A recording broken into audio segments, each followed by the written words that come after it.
Alright guys, in this video we are going to be filling out our fingering chart and note names for our first set of notes on the flute.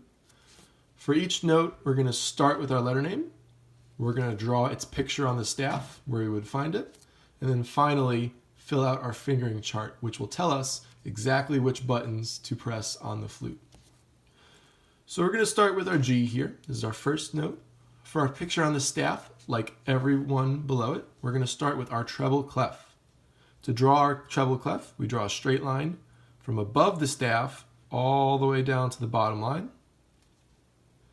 Then we take a curved line from the top, curve it down to the second line, almost to form the letter P. Then we're going to continue that line, loop all the way down, touch the bottom, curl up, curl back down, and rest on this second to bottom line. Last thing, we're going to add a tail. And this will be the treble clef, which we draw on every staff below it as well. For our first note, G, this is going to be high G. We're going to draw a single whole note on top of the top line of the staff. I'm sure you guys have heard, every good boy deserves fudge are the names of the notes on the lines. If you go one above that, we get to G, which is the note that we are learning.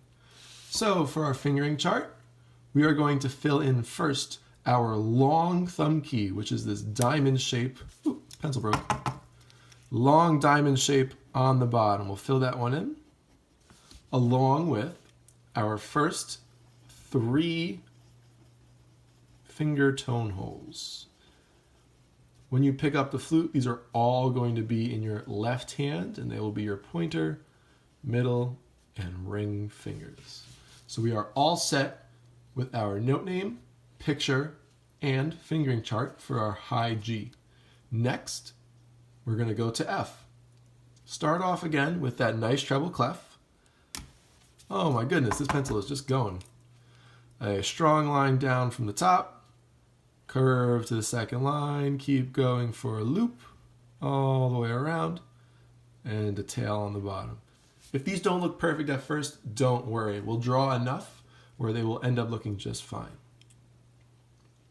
We're going to use our abbreviations again. Every good boy deserves fudge. F will be on our top line. We're going to go ahead and draw an open whole note on the top line. Be very careful when you're drawing these notes.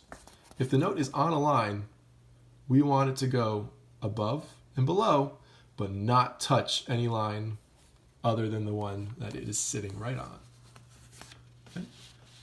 Our fingering chart for F is going to be similar. We're going to fill in our long thumb key,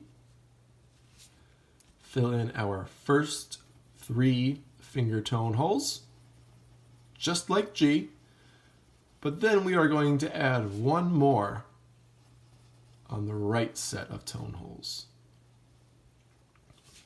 And then we have our picture and fingering chart for F. All right, moving on to E. We're going to, again, strong treble clef. The treble clef is important because it tells us exactly which note to play. There are many clefs, like the bass clef and the moving C clef. Those tell us to play different notes. They are much lower than what we play on the flute, so it's very important that we always use this treble clef. For our E, we're going to use our second set of letter names for the spaces. F, A, C, E. This top space is going to be our E. Once again, since we're drawing in a space, make sure that it takes up the whole space but does not dip below the line a little bit. You can see I dipped a little bit here. I shouldn't have that happen. So I'm going to erase and redraw. That's why we always use pencil. We are supposed to make mistakes and we can't correct them unless we use pencil. Fabulous. For our fingering chart, you guessed it, long thumb key down here. Our first 3 in our left. And then we are going to add 2 in our right. I don't know if I should have to say this, but make sure that you're coloring in the lines when we do this, because we are going to use these charts whenever you have a question. If you ask me, hey, Mr. G, what's F? I'm just going to say, look at your fingering chart. You have it right there. Moving on to our next note, D, we have a different fingering. So we'll get there. Picture, strong treble clef. Take all the time you need on this treble clef.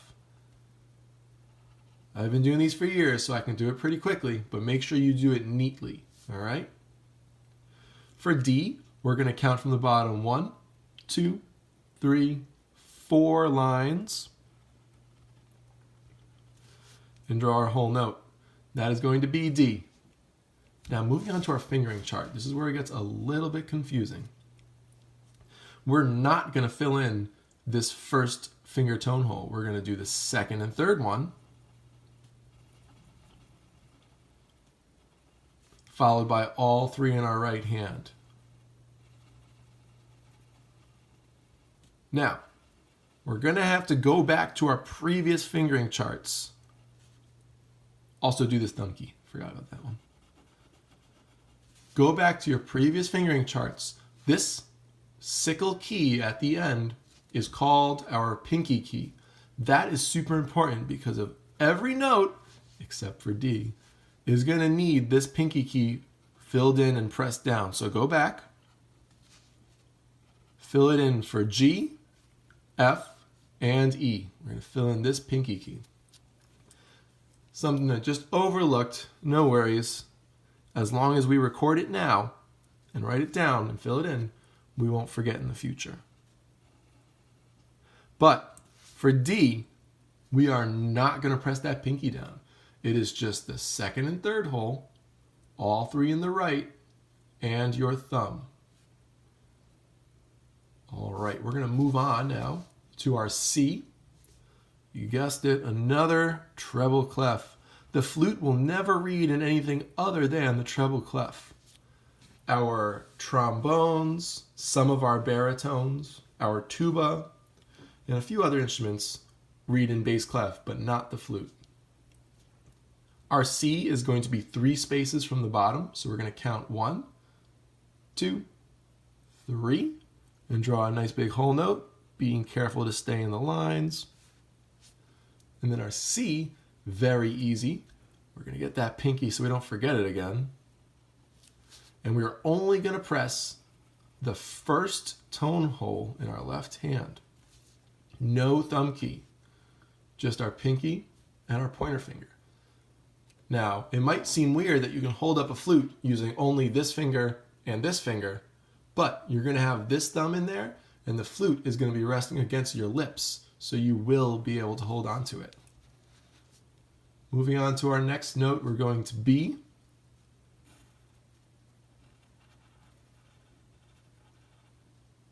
That one looks a little funny. B is going to be directly in the center. It is the 3rd line from bottom.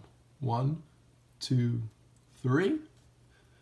You should be familiar with this note from your recorder days. I know you do a lot of B's and the next 2 notes. B on our fingering chart is going to look just like C.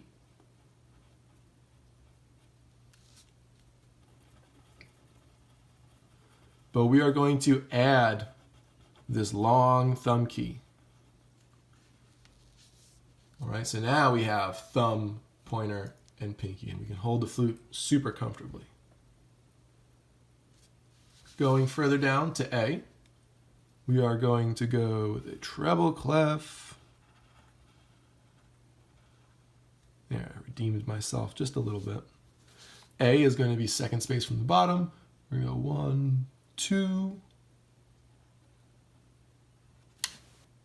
And then our fingering for our A is going to be that thumb key, that pinky key, and our first 2 in the left hand.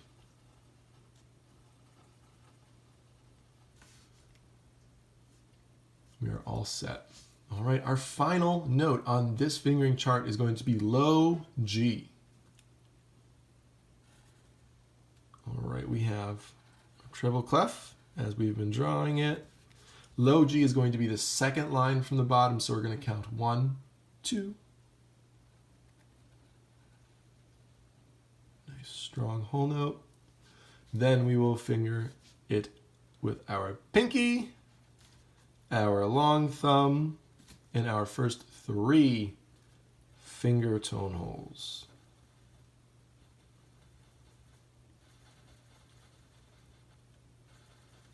Now, I hope you notice that the fingering for low G, fill that in, is the exact same as the fingering for high G up here.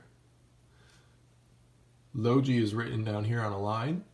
High G is written up here in a space, and that is correct. In order to switch between low G and high G, we actually just change the way that we blow into the flute. We'll learn more about that in later videos, but for now, you guys are all set. Make sure that you have your name on top of here. All of your fingerings are filled out. All of your pictures on the staff are filled out. And all of your note names are already there. So I'll give you one final look.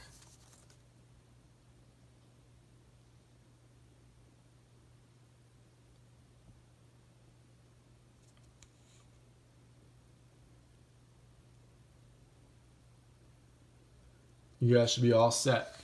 All right, hope you guys are practicing. Get to work. See you later.